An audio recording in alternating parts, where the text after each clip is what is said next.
பல்கலைக்கழக அனுமதியின் போது நுவரெலியா மாவட்ட மாணவர்களுக்கு அநீதி இழைக்கப்படுவதாக தெரிவித்து பெற்றோர் இன்று ஆர்ப்பாட்டம் ஒன்றில் ஈடுபட்டனர்.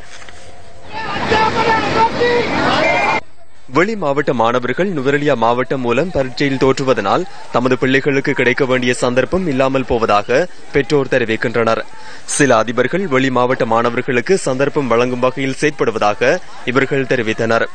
அத்துடன் நுவரெலியா மாவட்டத்திற்கான வெட்டுப்புள்ளி அதிகரிக்கப்பட்டுள்ளதாகவும் பெற்றோர் குறிப்பிட்டனர். நம்மட பிள்ளைங்களுக்கு இசட் கோரா கூட்டிட்டாங்க. ஆனா நம்மட பிள்ளைங்களுக்கு இசட் கோரா குறைக்கணும். இப்படி குறைக்கலாட்டி நாங்க அனைத்து பாடசாலைகளும் நுவரெலியா மாவட்டத்தில் இருக்கிற அனைத்து பாடசாலைகளும் சேர்ந்து உண்ணாவிரத போராட்டம் சரி நாங்க அனைத்து பேரும் இருப்போம். ஏன்னு கேட்டா இப்ப பாருங்க, நாங்க ஒரு ஹாஸ்பிட்டலுக்கு போனோம்னா அங்க பார்த்தா வேற வேற மாவட்டத்தில இருந்து வைத்தியங்களுங்க தான் இருக்கிறாங்க. நம்மட பிள்ளைங்க என்ன இங்க இருந்து தோட்ட வேலை மட்டுமா செய்ய இருக்கிறாங்க? இல்ல, நம்மட பிள்ளைங்கன்னா நாங்க எவ்வளவு கஷ்டப்பட்டு படிக்க வைக்கிறோம். அப்ப அந்த கஷ்டத்துக்கு எங்களுக்கு ஒரு பலன் கிடைக்கணும்.